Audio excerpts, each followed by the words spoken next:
Boa noite, a paz do Senhor, amém? Glória a Deus.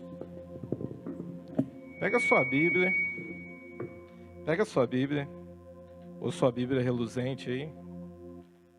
Abre comigo em 1 Crônicas, capítulo 13, do 10 em diante.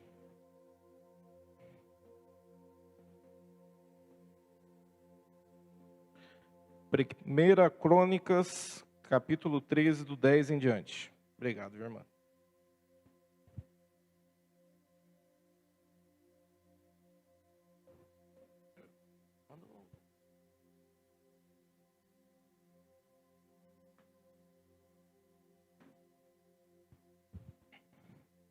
Amém? Todo mundo achou? Quem achou, fala aleluia. As Bíblias reluzentes é mais rápido hoje, né? Você coloca rapidinho, você acha. 1 Crônicas, capítulo 13, do 10 em diante. Então se acendeu a ira do Senhor contra Uzá e o feriu por ter estendido a mão à arca, e morreu ali perante Deus. E Davi se encheu de tristeza de que o Senhor houvesse aberto brecha em Uzá, pelo que chamou aquele lugar de Pérez Uzá até o dia de hoje. E naquele dia temeu Davi ao Senhor, dizendo: como trarei a mim a arca de Deus? Amém? Repete comigo assim, ó: como trarei a mim a arca de Deus? Curva sua cabeça. Pai, em nome de Jesus, te louvamos, ó Deus, por essa noite, pela tua presença. Ó Pai, cremos que o Senhor já está aqui no nosso meio e te pedimos, Espírito Santo, abre o nosso entendimento, nos dê espírito de revelação. Ó Pai, que tudo aquilo que vem para roubar a tua palavra venha a ser repreendido agora em nome de Jesus. Todo contra-ataque, tudo aquilo que vem, Senhor, ó Pai, em nome de Jesus, ó Pai, para barrar a tua presença, caia por terra agora em nome de Jesus.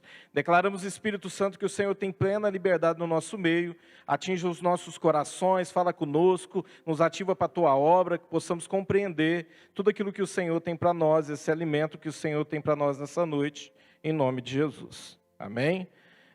Eu vou só ilustrar para mim poder chegar aonde eu quero chegar aqui, mas eu preciso que você entenda a respeito do que está acontecendo aqui. A Bíblia fala assim que a arca do Senhor já não estava mais na mão do povo de Israel, porque havia sido roubada aqui nesse tempo, durante a guerra, quando Ofni e Finéias tiveram a ideia de levar até o arraial para poder entrar numa batalha, porque eles achavam que o quê? A arca do Senhor é como se fosse um amuleto santo no meio do povo. E aí eles vão, e a Bíblia fala assim que o Senhor não vai com eles.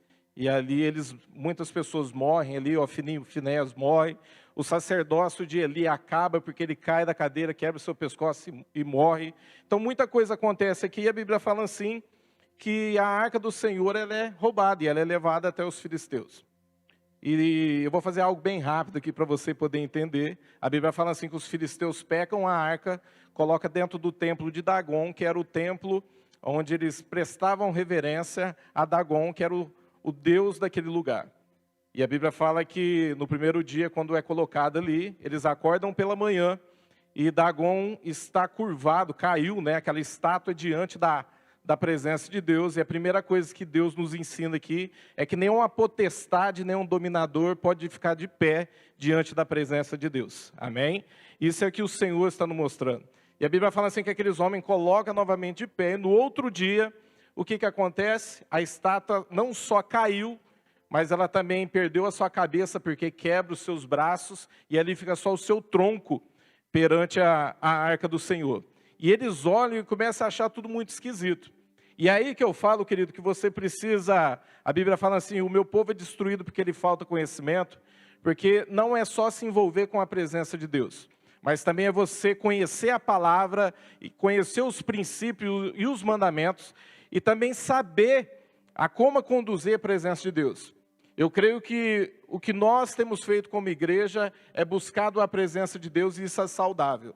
Mas você precisa compreender o que Deus ele tem para você, como que Deus ele quer que você ande com a presença dele. Por quê? A presença de Deus dentro de um lugar onde as pessoas não andam segundo os seus mandamentos e os teus princípios se torna maldição. E eu te provo isso dentro da palavra de Deus. Por que que se torna maldição? A Bíblia fala assim que começa a atacar tumores, e eu vou colocar na linguagem de hoje, começa a estourar hemorroidas no povo ali.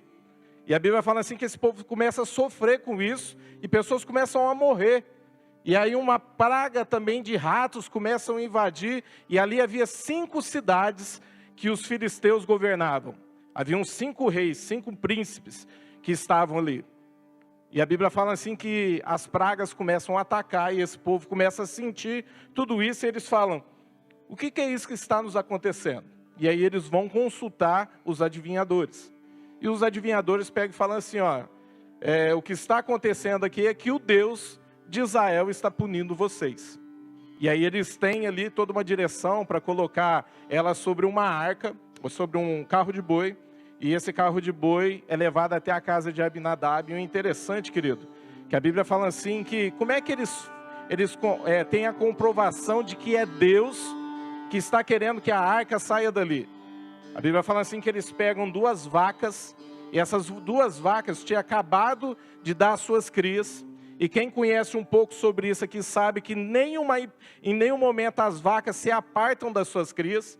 E a Bíblia fala que para elas fazerem a vontade de Deus, na hora que a arca é colocada ali, elas começam a mugir e elas vão indo sentido a Israel. Olha que interessante. E a Bíblia fala assim que depois que ela chega até o ponto ali perto de Abinadab, onde fica a arca do Senhor ali por 20 anos, essas vacas são sacrificadas ao Senhor como oferta de adoração. E aí onde que eu começo aqui a minha palavra. Por quê? A Bíblia nos ensina que 20 anos a arca do Senhor fica na casa de Abinadab. E eu percebo que o quê? No templo e no reinado de Saul, Saul não se preocupou em trazer a presença de Deus para Israel. E se você estudar um pouco sobre Saul, você vai entender que é um homem que Deus o rejeitou. Por quê? Ele andava segundo as suas vontades, ele andava segundo o seu orgulho, ele fez monumento para a sua própria honra, um homem onde Deus olhou e falou assim, para mim não dá mais, eu rejeito esse homem, eu não quero mais ele, eu rejeito ele. E a Bíblia fala assim que depois ele levanta um adorador, que aí entra a nossa palavra, que é Davi. Um jovem, que ele é treinado desde quando está ali cuidando das ovelhas. Quando ninguém estava olhando, ele não está fazendo nada para se mostrar para as pessoas. Veja que é totalmente diferente de Saul. Saul, a todo tempo, ele está tentando se estabelecer honra na frente dos homens. Esse menino trabalhava em secreto. Ele trabalhava para o seu pai em secreto. E a Bíblia fala assim que quando viu uma ursa, um leão, ele estava pronto ali para poder abater aqueles animais que vinham para poder roubar aquilo que era do seu pai. Um menino que cresceu na presença do Senhor, um adorador, sendo treinado pelo próprio Senhor em secreto. Por isso que eu digo, querido, que você não precisa aparecer para poder fazer a obra de Deus. Você pode fazer a maneira de Deus, mas dentro do quê? Dentro do secreto.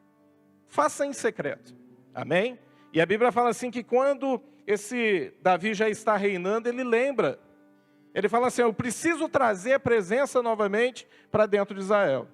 E aí a Bíblia fala que ele vai até a casa de Abinadab, e os seus filhos vêm conduzindo da mesma maneira que os ímpios conduziram. Olha só, da mesma maneira que os ímpios estavam conduzindo quando levaram embora.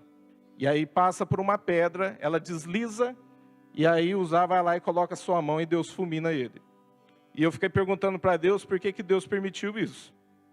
Falei, Deus, é algo louvável, né? É algo de alguém que queria fazer algo para o Senhor. E aí Deus não permite, mas para que Davi parasse ali para poder entender que a presença de Deus, você não se carrega de qualquer maneira. Você não leva a sua vida como os ímpios aí fora, como pessoas que não conhecem o Senhor. E aí Davi para, e olha que interessante. O nome Uzá significa força. Mais uma coisa que eu entendo aqui, que o quê?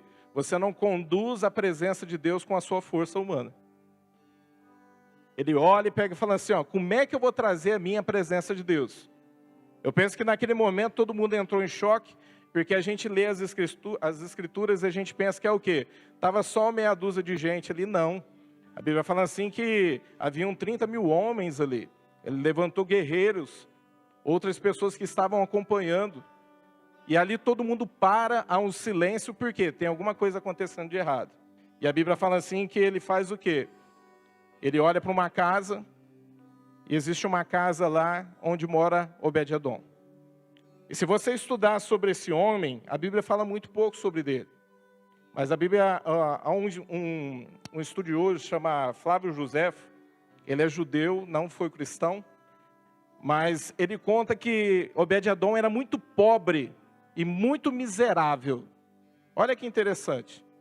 E aí eu fico pensando quando Davi chega ali e ele fala assim, ó, eu quero deixar a arca aí dentro da sua casa. E eu fico pensando o que passa na cabeça de Obed-Edom. Naquele momento, o que acontece? Por quê? Eu fico pensando que ele olha de longe, todo mundo olhando para ele, e aí ele olha lá, tem um cadáver estendido no chão, ele fala o quê? Eu vou ter que colocar algo tão perigoso dentro da minha casa? Só que aqui, querido, você vai entender que o quê? A tipologia de Davi é a tipologia de Deus, e a da arca é a de Jesus, é a presença de Deus. Você vai ver que o próprio rei está na onde? Se você estudar mais sobre Obed-Edom, você vai ver que ele era gentil. Enquanto muitos tentam provar que ele era judeu, 70% a 80% dos estudiosos cravam que ele era gentil. E aí ele está o quê? Recebendo a presença de Deus, um gentil recebendo a presença de Deus. Veja só que é uma tipologia daquilo que Jesus irá fazer na cruz por mim e por você. A presença de Deus sendo colocada dentro da casa de um gentil.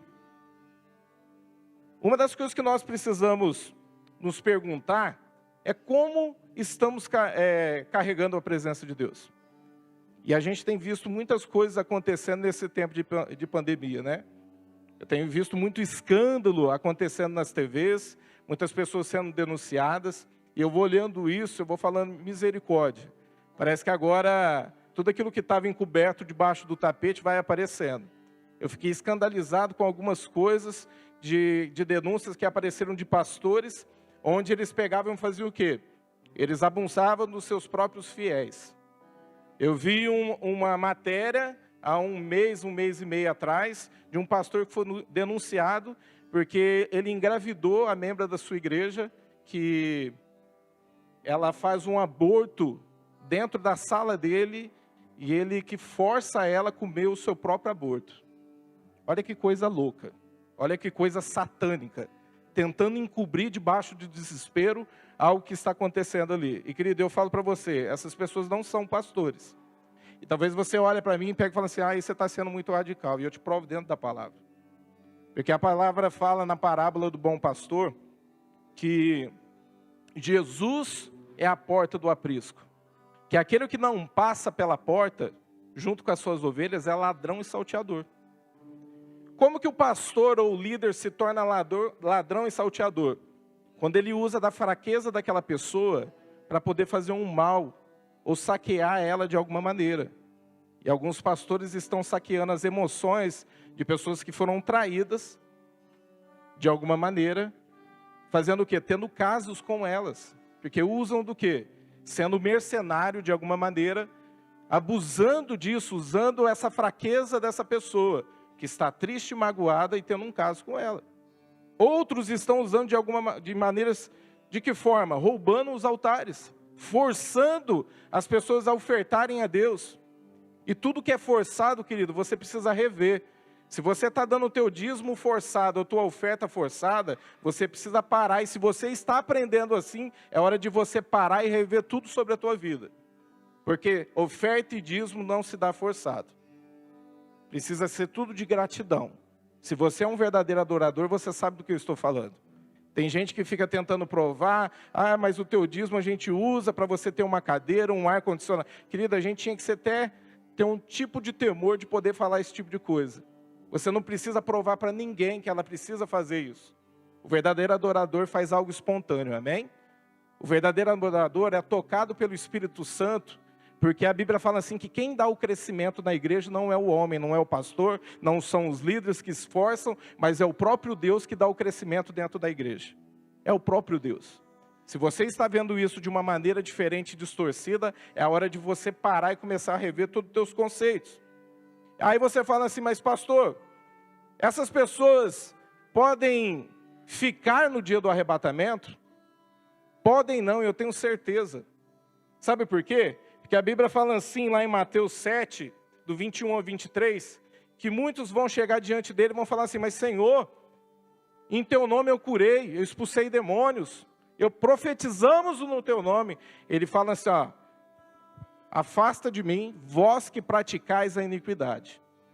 A igreja que pratica a iniquidade não sobe no arrebatamento.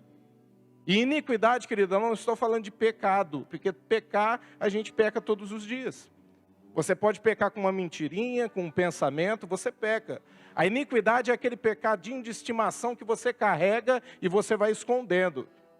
A iniquidade é aquele pecado que você leva e você não se converte nessa área e isso vai tomando conta da sua vida. Você precisa entender que o quê? Nós precisamos aprender a conduzir a presença de Deus.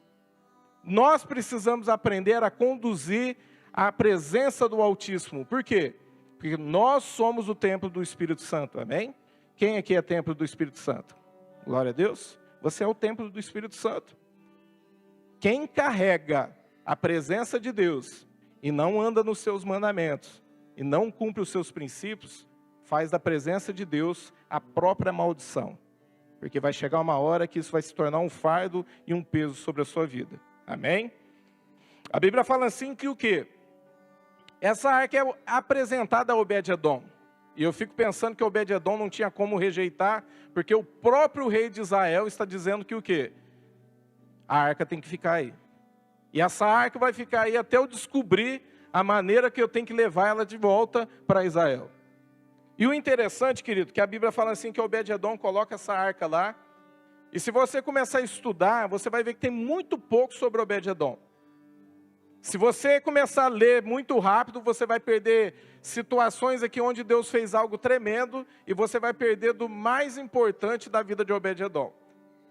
Mas algo começa a acontecer, porque a Bíblia fala assim que alguém chega até o rei e fala, Davi, faz 3 meses que a arca está dentro da casa de Obed-Edom e o homem não morreu. E em vez de não morrer, está prosperando. Olha que interessante. E a prosperidade, ela vem em tudo. Porque a primeira área que Deus transforma na vida de uma pessoa, quando há a presença dele, é a área sentimental. Isso é transformado. Eu não sei quantos aqui tiveram a experiência de poder pregar para uma pessoa que estava com depressão. Ou acompanhar essa pessoa. Ou até um morador de rua, de você ter um tempo ali com ela e trabalhar num processo ali de estar ensinando a palavra de Deus, querido. É nítido quando a feição da pessoa é transformada. É nítido, você olha e pega e fala assim, não é possível que é a mesma pessoa. Eu cheguei a fazer a oração de renúncia da pessoa aceitar Jesus e no momento que eu abri os meus olhos, a feição da pessoa tinha mudado. Sabe por quê? Porque na onde há a presença de Deus, o Espírito Santo, tudo é transformado. Amém? O Espírito Santo transformou a minha vida. A área sentimental é transformada. A primeira coisa que Jesus começa a fazer, ele começa a gerar uma cura interior dentro da pessoa. O interior dela é curado. Aí você fala assim, mas pastor, como é que funciona isso? Eu não sei o mistério que é, eu só sei que tudo que Deus toca é transformado. Eu sei que tudo onde há a presença de Deus, há uma transformação sobre a vida da pessoa. A Bíblia fala assim que aquele leproso, quando Jesus toca nele, olha que interessante, tem gente que tem vergonha de vir para a igreja. Ah, pastor, eu tenho vergonha porque eu ainda bebo, eu ainda fumo. Ah, eu estou no lamaçal do pecado.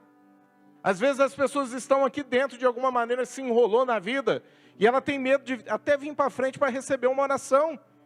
E ela não se solta na presença de Deus, na adoração do Senhor. E aí eu fico pensando, o diabo fica martelando na cabeça das pessoas, dizendo, você não é digno. E querida, a gente não é digno mesmo. Só que uma coisa eu aprendo com o leproso, porque quando Jesus toca nele, não é o pecado dele que contamina Jesus. É a santidade, a virtude de Jesus que transforma a vida dele.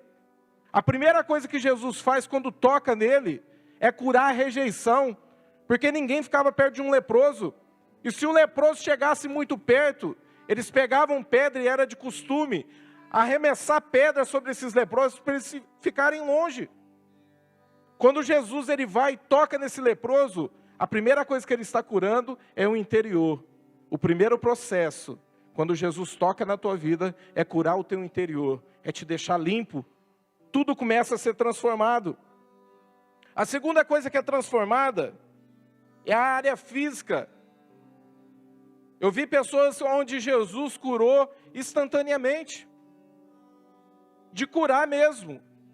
Da pessoa parar ali, olhar e falar assim, ó, não é com meus olhos que eu estou vendo isso.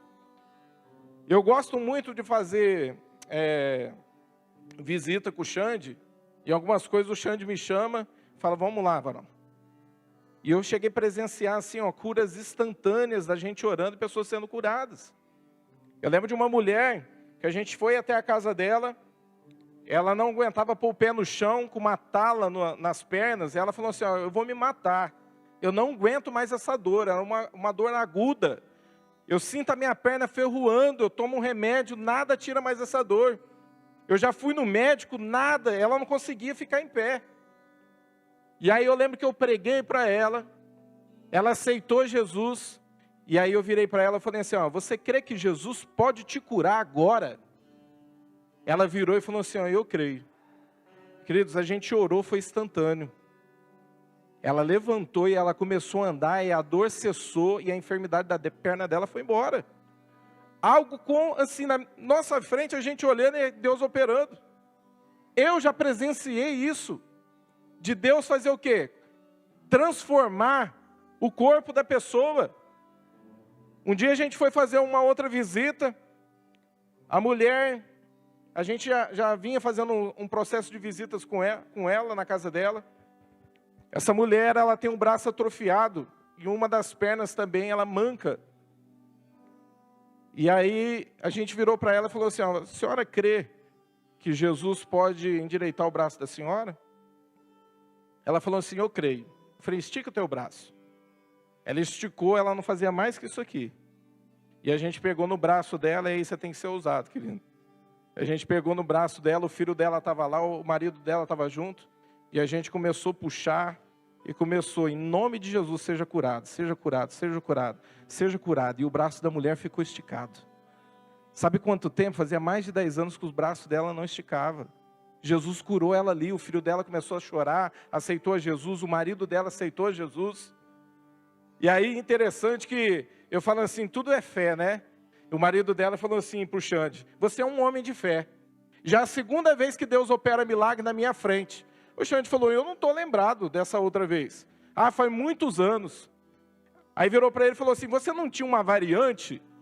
E eu lembro dessa variante. Eu lembro do Xande, quando o Xande começou a pregar para mim, ele colocava o Fernandinho, a música do Fernandinho bem alta na variante.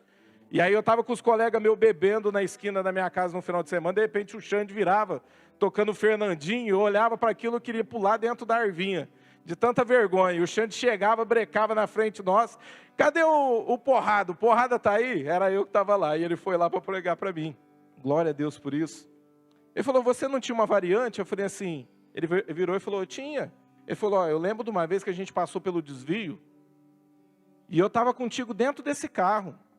E aí ele lembrou que era num trabalho, quando a gente trabalhava para uma pessoa, ele virou e falou assim, ó, vocês passou numa poça d'água, o carro morreu, não pegava de nenhum jeito. E aí você saiu lá, colocou a mão em cima do motor e falou assim, ó, vai pegar em nome de Jesus. E aí ele foi lá e girou a chave, depois de meia hora, pegou. Não pegava, mas na hora que ele orou, pegou na hora. Ele falou assim, ó, eu vi Deus operando. O carro estava dentro de uma poça d'água, o motor estava encharcado. Pegou e você saiu de lá. Eu falei assim, olha aí, Xande. Deus opera milagres, amém? Jesus transforma. Jesus ele transforma, Jesus ele cura, Jesus ele liberta, amém? E Jesus também prospera. Eu fico pensando como é que isso começa a acontecer dentro da casa de Obed-edom. Eu fico pensando Obed-edom passando todos os dias pela sala, e ele começa a olhar para essa arca de uma maneira diferente. E aí ele começa a se prostrar diante dessa arca e adorar o Senhor. E ele começa a adorar o Senhor e as coisas começam a ser transformadas. E aí de repente, o lugar que ele morava era muito ruim de se crescer, as coisas começam a crescer. Porque Flávio Josefo fala assim que ele não ficou rico, ele ficou muito rico. Isso é um historiador judeu contando. Ele ficou muito rico. E aí tudo começa a prosperar. Começa a acontecer. Outra coisa que começa a acontecer na vida de Obed-edom é que ele era estéril, ele não tinha filho com a mulher. E Deus vai lá e cura isso sobre a vida dele. Amém? Tudo aquilo que era estéril vai cair por terra hoje em nome de Jesus na tua vida. Jesus ele vai transformar isso. Amém? Outra coisa que é ativada é a sua vida espiritual. Quando você recebe a presença de Deus, querido, você nunca mais vai conseguir pecar em paz. É isso mesmo. Você nunca mais vai conseguir pecar em paz. Porque quando você não conhece os princípios da palavra, quando você nunca sentiu o amor de Deus, você está pecando aí, você não está nem se importando com isso. Mas querido, quando você é tocado pelo amor de Jesus, não tem como o amor de Deus não te constranger. Não tem como você começar a pecar em paz. Tudo que você fizer vai mexer contigo. Quando você começar a perceber que você está declinando para as coisas erradas, aquilo vai mexer contigo. E aí não tem como, querido, você não voltar atrás e começar a rever os teus conceitos, começar a rever o que você está falando, o que você está fazendo. Não tem como você ofender as pessoas e não voltar lá para poder se redimir com elas. Sabe por quê? Quem experimenta o amor de Jesus é transformador. O amor de Deus é transformador, tudo é transformado. Obed-edom, ele faz o quê? A vida espiritual dele muda, é transformada. E o interessante, que a Bíblia fala assim, que quando Davi fica sabendo, ele olha e pega e fala assim, ó, agora eu descobri o que eu tenho que fazer. E aí ele vai lá no livro de Levítico, e ele estuda a maneira que se carrega a presença de Deus. E ele fala assim, eu preciso trazer de volta. E aí ele chega até a casa de Obed-edom, e ele fala assim para Obed-edom, ele fica surpreso com a prosperidade, o que acontece ali. E ele fala, eu vou levar a arca. E eu fico pensando na tristeza no coração de Obed-edom. Sabe por quê? Em 3 meses que a presença de Deus estava sobre a casa de Obed-edom, tudo é transformado. E eu fico pensando, quando Obed-edom ficava imaginando, será que é hoje que ele vai vir pegar a presença dele de volta? Será que é hoje que a presença de Deus vai embora? E Davi chega e fala, eu vou levar a presença de Deus. E aí Obed-edom fala assim, ó, eu vou junto contigo. E querido, se você começar a ler nas entrelinhas aqui, você vai ver que Obed-edom, sabe o que ele faz? Ele vai para frente da arca do Senhor, e ali eu tenho certeza que ele entrou num concílio com a esposa, e ele falou, mulher, não tem como, o que a gente experimentou não tem como mais ficar sem. Não tem como mais ficar sem aquilo que transformou a nossa vida. E a Bíblia fala assim que ele vai para frente da arca do Senhor. E olha que interessante. A Bíblia fala assim que quem está carregando são os levitas. 4 levitas. Se você olhar a arca do Senhor, existem 2 varas. Um levita a cada ponta, 2 atrás. E aí eles fazem o quê? Eles colocam ela sobre o ombro, porque é essa maneira que se carregava. Eles dão 6 passos, e aí eles acendem um sacrifício para o Senhor. Sabe qual que foi o percurso? Eles falam assim, entre 12 e 15 quilômetros fazendo isso. Você já parou para pensar o rastro de fogo que foi deixado para o meio do caminho? 6 passos, descia a arca, queimava um animal. Quantos sacrifícios foram feitos? para poder levar a presença de Deus? E eu entendo, querido, com isso, é que quando você sabe carregar a presença de Deus, quando você sabe conduzi-la, você deixa um rastro de fogo atrás de você. Não tem como, as pessoas vão olhar por onde você passou e vai falar, o que aconteceu aqui? Você deixa um rastro de fogo por onde você passa. Você vai passar por uma obra, e aí as pessoas vão falar assim, ó, nossa, aquela pessoa que estava aqui é uma pessoa diferente, nos xinga. Você vai estar no teu trabalho, as pessoas vão olhar para você e vão falar assim, ó, mas o que acontece? Enquanto o bicho está pegando aqui, a irmã está adorando o Senhor lá no cantinho dela.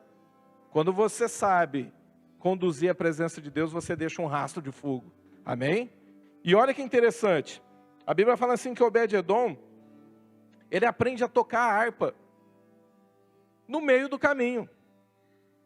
E se você assimilar aí quem tocava a harpa, você vai ver que é o próprio rei de Israel que tocava a harpa.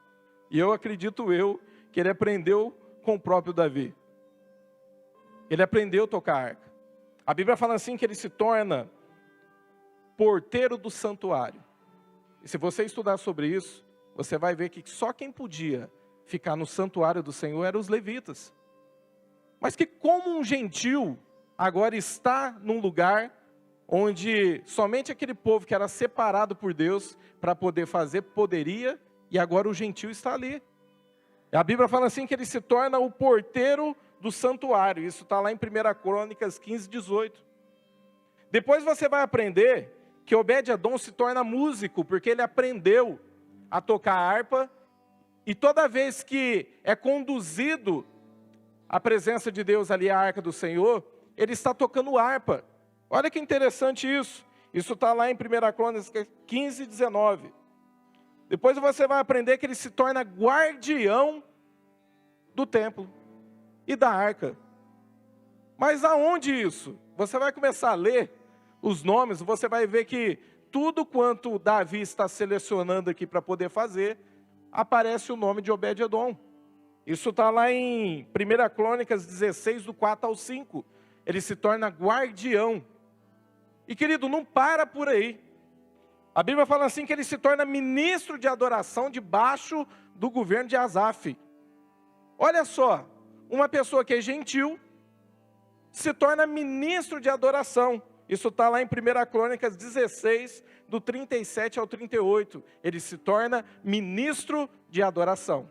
Você está entendendo que quando a presença de Deus ficou na casa de Obed-edom, esse homem se tornou um adorador? Esse homem se tornou um adorador. Se você continuar lendo aí, você vai ver que depois disso, ele se torna tesoureiro do templo. Olha só isso. Tesoureiro do templo. Só para você ter uma ideia da riqueza que Obed-edom cuidava, estava debaixo do seu governo, só para você ter uma ideia, isso era ouro e prata. Ele cuidava de 3 bilhões de dólares. Obed-edom cuidava de 3 bilhões de dólares, era a riqueza do templo. Isso calculado para os dias de hoje. Você está entendendo a evolução desse homem? Quando Deus atinge ele. E olha só que interessante. Olha os nomes, olha o legado que Obed-edom deixa depois que ele conhece a presença de Deus. Olha os filhos dele. Semaías, o significado, ouvido por Jeová. Josabade, Jeová que me deu. Joá, Jeová é meu irmão. Natanael, meu amigo Deus. Amiel, existe recompensa. E Isacar, portador do salário. Sabe o que Obed-edom foi fazendo? Conforme as coisas foram acontecendo na vida dele, ele foi dando honra a Deus através dos seus filhos. E a Bíblia fala assim que ele ia dando o nome do seu filho dentro daquilo que ele ia conseguindo na presença de Deus. Mas por que eu estou falando tudo isso, querido?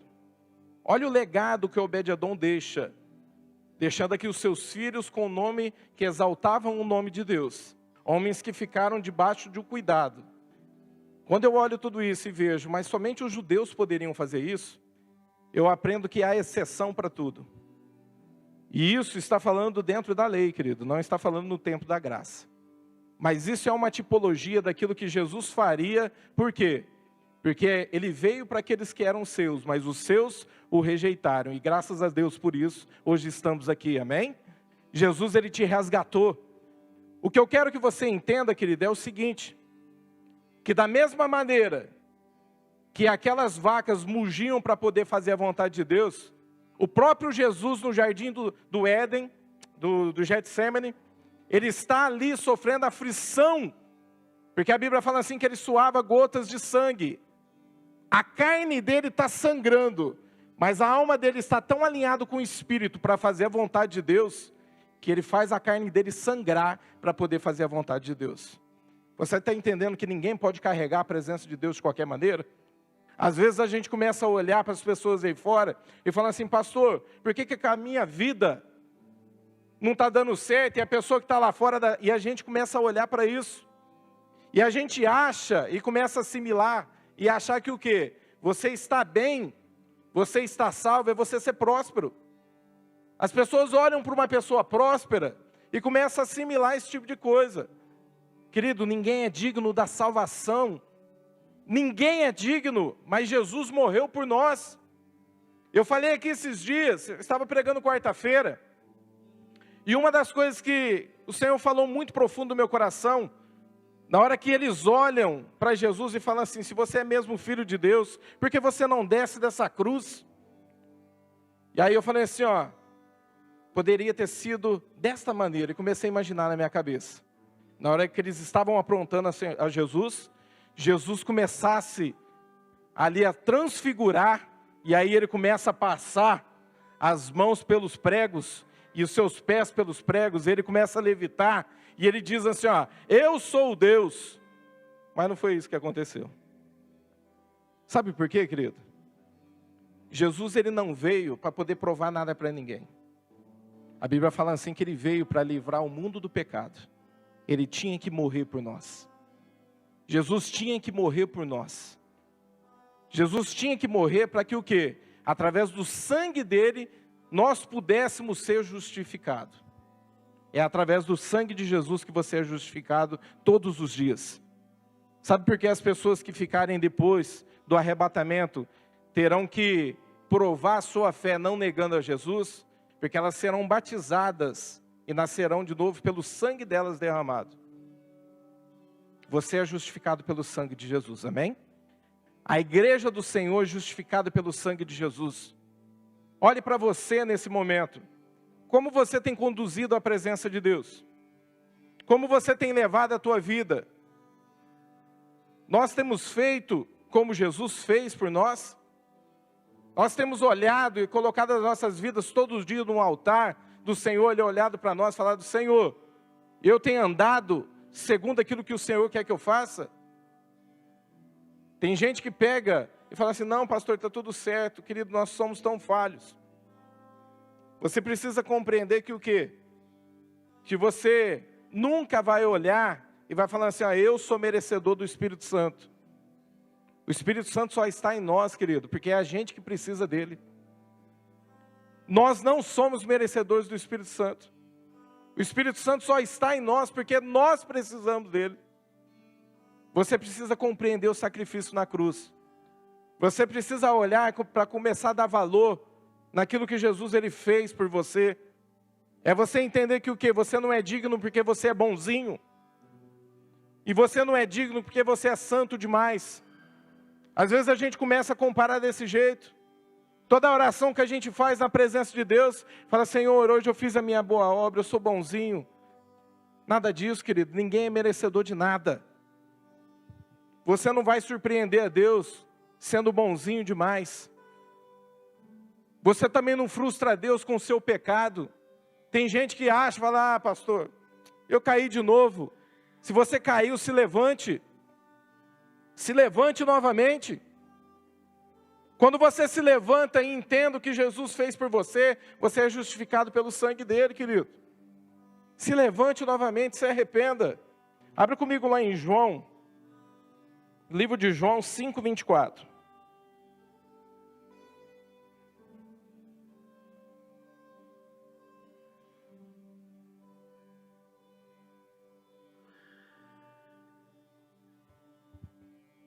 Livro de João 5:24. Eu quero que você preste muita atenção a esse versículo.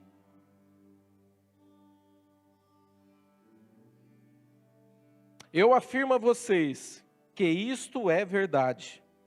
Quem ouve as minhas palavras e que naquele que me enviou tem a vida eterna e não será julgado, mas já passou da morte para a vida. Eu vou ler de novo. Eu afirmo a vocês que isso é verdade. Quem ouve as minhas palavras e crê naquele que me enviou tem a vida eterna e não será julgado, mas já passou da morte para a vida. Sabe o que Jesus está falando aqui? A igreja que é arrebatada, querido, não passa nem pelo julgamento. A igreja que é arrebatada, o julgamento dela é feito no arrebatamento. É aí que você precisa olhar para você todos os dias e começar a ver a presença de Deus como Obed-Edom viu. Às vezes a gente entra por essas portas e a gente começa a prestar atenção demais no louvor e começa, o fulano está cantando desafinado. A caixa de som está baixa demais. A luz está isso. E a gente vai perdendo, que é o mais importante, a reverência pela presença de Deus. Às vezes a gente entra por essas portas e fica analisando o tempo inteiro o que o pastor está falando e a besteira que ele vai falar para amanhã poder crucificá-lo. E aí você vai perdendo o mais importante de Deus, que é a reverência pela presença dEle. Nós temos que entrar todos os dias por essas portas, ou todos os dias no lugar santo com os nossos joelhos, mas olhando para Deus e olhando para si mesmo, e falando: Senhor, o que o Senhor quer de mim? O que eu tenho feito que não tem se encaixado dentro da Tua palavra? O que precisa ser transformado dentro de mim, porque eu quero ser transformado pela Tua presença? Quando você entende o sacrifício da cruz, querido, você entende que o quê? Eu preciso estar pronto todos os dias para me colocar minha vida diante do altar e falar para Jesus: eu sou um sacrifício vivo, faça de mim a Tua vontade. Não a minha vontade, mas que a Tua vontade prevaleça todos os dias. Queria que você ficasse de pé.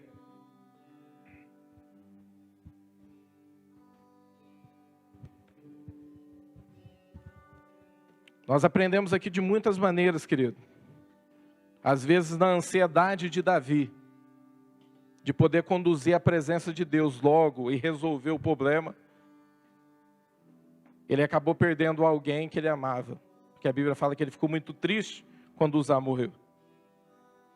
Às vezes, Uzá também representa a força de querer fazer as coisas pela sua própria força.